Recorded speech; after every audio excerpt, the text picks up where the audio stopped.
नमस्कार दोस्तों, आइए आज देखते हैं पर्वतों के बारे में। तो दोस्तों, आज हम फिर से आपके सामने उपस्थित हैं और एक टॉपिक लेकर, जिसमें टॉपिक का नाम है पर्वत।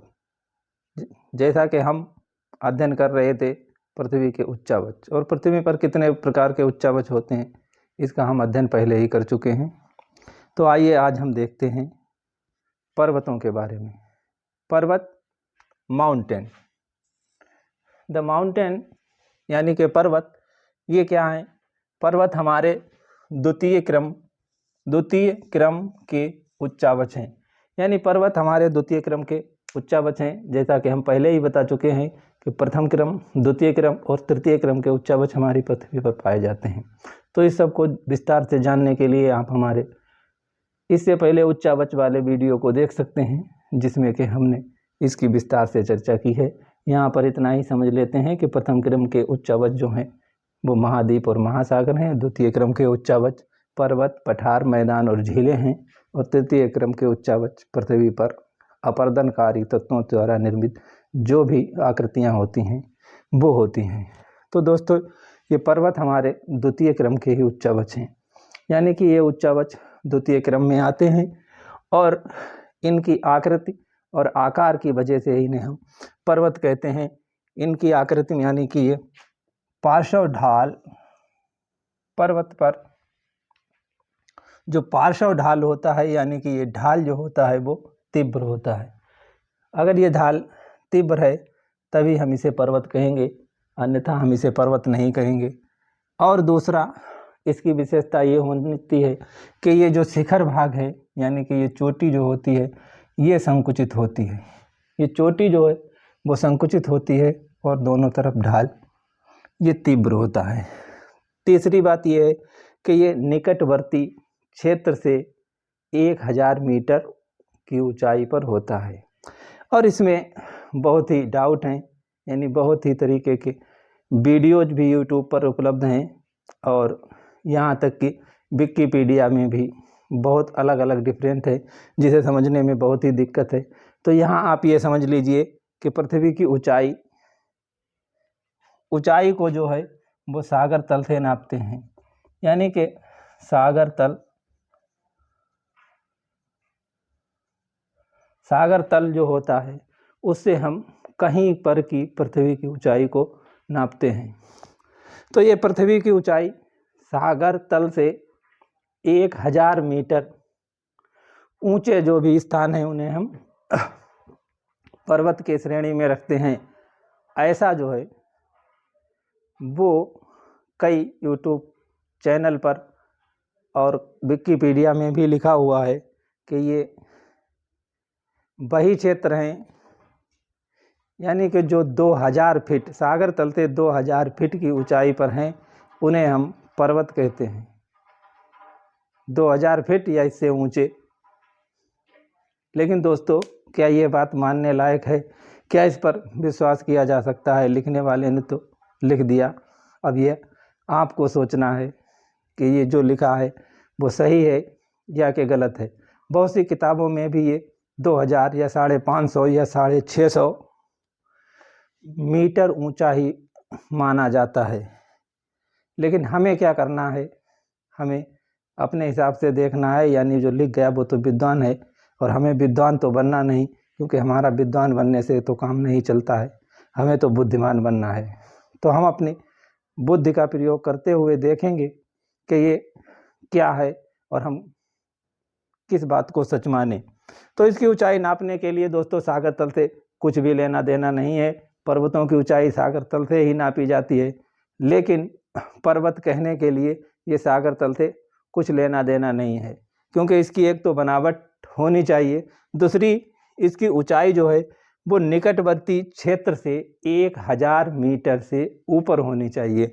यानी कि कोई स्थान जहाँ पर्वत शुरू होता है तो ये सागर तल हो सकता है कि इससे कुछ नीचा हो, लेकिन इसके जो निकटवर्ती स्थान है, यानी कि ये जो इसका तल है, इस तल से इसकी ऊंचाई 1000 मीटर होनी ही चाहिए। यानी कि इसकी ऊंचाई 1000 मीटर से कम नहीं होगी, 1000 मीटर से ऊंची होगी। और यदि ये ऊंचाई 1000 मीटर से कम है तो हम उसे पर्वत ना कहकर पहाड़ या पहाड़ी कहेंगे। यानी यदि ये ऊंचाई 1000 मीटर से कम है निकटवर्ती क्षेत्र से, सागर तल से नहीं दोस्तों, हो सकता है सागर तल से ये 1000 से ज़्यादा हो, फिर भी ये निकटवर्ती क्षेत्र से 1000 से कम है तो हम उसे पहाड़ी या पहाड़ ही कहेंगे। आगे बात आती है कि पर्वत शिखर। अब पर्वत शिखर हम किसे कहते हैं? यानी जो ये चोटी होती है, इस चोटी के ये ऊपर का पॉइंट जो होता है इसे हम शिखर कहते हैं। यानी कि ये पर्वत शिखर है, इसे हम पर्वत शिखर कहेंगे। आगे हमारा ये आता है एक पर्वत श्रेणी।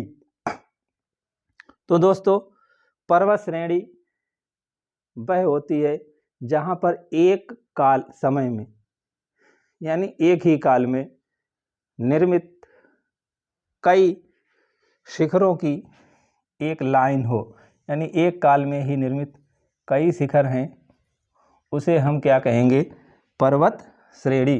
जैसे कि ये मैंने बनाया है, इसमें ये एक काल में ही निर्मित शिखर हैं और ये ऊंचे नीचे भी हो सकते हैं, तो इसे हम कहेंगे पर्वत श्रेणी। अब आता है पर्वत श्रृंखला। तो पर्वत श्रेणी और पर्वत श्रृंखला क्या है, इसमें भी अंतर हम देख लेते हैं। यानी कि एक काल में निर्मित सभी पर्वत शिखरों को मिलाकर एक पर्वत श्रेणी बनती है और अलग अलग कालों में निर्मित पर्वत श्रेणियों को मिलाकर एक पर्वत माला बनती है। यानी इसमें अलग अलग कालों में निर्मित अलग अलग ऊंचाई के पर्वत शामिल होते हैं, यानी इनके निर्माण का काल अलग अलग है। तो ये कई तरीके के शिखर मिलकर पर्वत श्रेणी बनते हैं और पर्वत श्रेणियाँ मिलकर पर्वत श्रृंखला बनते हैं। इस पर्वत श्रृंखला को ही पर्वत माला भी कहते हैं। यानी अगर पर्वत माला है तो उसका भी हम पर्वत श्रृंखला ही मानते हैं, ये दोनों समानार्थी हैं। फिर आता है हमारा पर्वत समूह।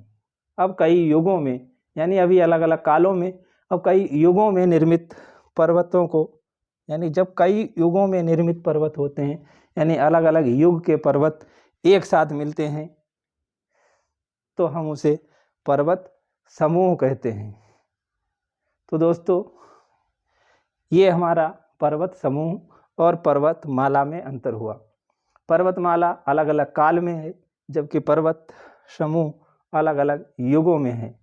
युग बदल जाता है उसके बाद में ये, और उन युगों में निर्मित अलग अलग पर्वत श्रृंखलाओं के समूह को पर्वत समूह कहते हैं। अब हमारा आता है पर्वत तंत्र। यानी कि सभी पर्वत समूह और पर्वत श्रृंखलाएं यदि अलग अलग युगों की और अलग अलग तरह के पर्वत एक साथ में मिलते हैं तो वो एक पर्वत सिस्टम का निर्माण करते हैं और उस हम संपूर्ण पर्वत सिस्टम को ही पर्वत तंत्र कहते हैं। तो दोस्तों ये हमारा पर्वत तंत्र हुआ।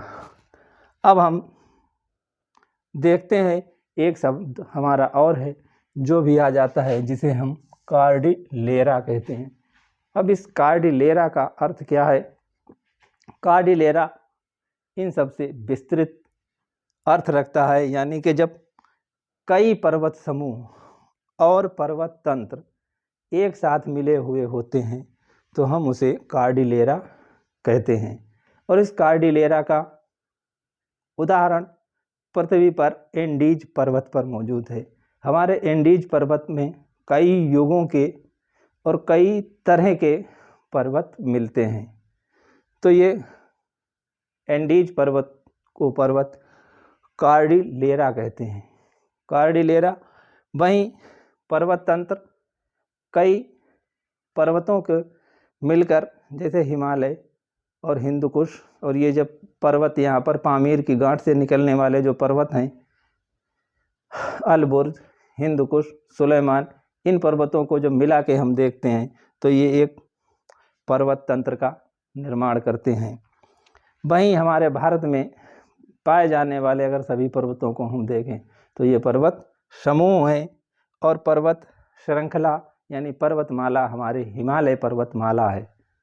और दोस्तों आरावली पर्वत श्रेणी है, वो पर्वतमाला नहीं है, क्योंकि आरावली एक युग में निर्मित पर्वत है और वो एक ही काल का पर्वत है, इसलिए उसे हम पर्वत श्रेणी कहेंगे। हिमालय को पर्वतमाला कहेंगे। और कोई पर्वत की एक चोटी है तो हम उसे पर्वत शिखर कहेंगे। और पहाड़ी हमारी जो 1000 से नीचे है उसे हम पहाड़ी कहेंगे या पहाड़ कहेंगे। और जो 1000 फीट से ऊंची, और इसे नापने के लिए हम निकटवर्ती स्थल लेते हैं, ना कि हम समुद्र तल। ये समुद्र तल लेंगे तो हो सकता है इसकी ऊंचाई बहुत ऊंची हो जाए, क्योंकि हमारे भारत में ही लगभग 2000 फीट की ऊंचाई पर हमारा मैदानी भाग ही है। यानी हमारे मैदानी भाग की ऊंचाई भी कहीं कहीं पर लगभग 2000 फीट के बराबर है, और कहीं कहीं पर तो ये कम है, यानी कि वो 175 मीटर तक और कहीं कहीं 100 मीटर तक की ऊंचाई पर है। तो दोस्तों और कहीं कहीं पर 500 मीटर की ऊंचाई पर है, लेकिन वो मैदान है, उसे हम पर्वत कह ही नहीं सकते, क्योंकि निकटवर्ती स्थान से जब पर्वत शुरू होता है तो हम उसे पर्वत कहते हैं, और निकटवर्ती स्थान से ही हम इसकी ऊपर नाप करते हैं। यदि ये 1000 से कम है तो पहाड़ी, 1000 से अधिक है तो पर्वत, और वही शिखर क्षेत्र यानी पर्वत शिखर। पर्वत ढाल तीव्र होता है और ये द्वितीय क्रम के उच्चावच हैं। तो दोस्तों उम्मीद है कि ये आपको इन शब्दों का अध्ययन हो गया होगा और इन शब्दों का अर्थ पता चल गया होगा, और इसके बारे में हम अब आगे अध्ययन करेंगे तो हमें अध्ययन करने में सुविधा रहेगी। तो दोस्तों मिलते हैं अगले वीडियो में, तब तक के लिए जुड़े रहिए हमारे साथ। और हमारे साथ जुड़ने के लिए आप हमारे सब्सक्राइब बटन को दबाएं और बेल आइकन को भी प्रेस करें, ताकि जब भी हम कोई वीडियो अपलोड करें तो आपको उसकी नोटिफिकेशन शीघ्र ही मिलता है। तो मिलते हैं अगले वीडियो में, तब तक के लिए जय हिंद।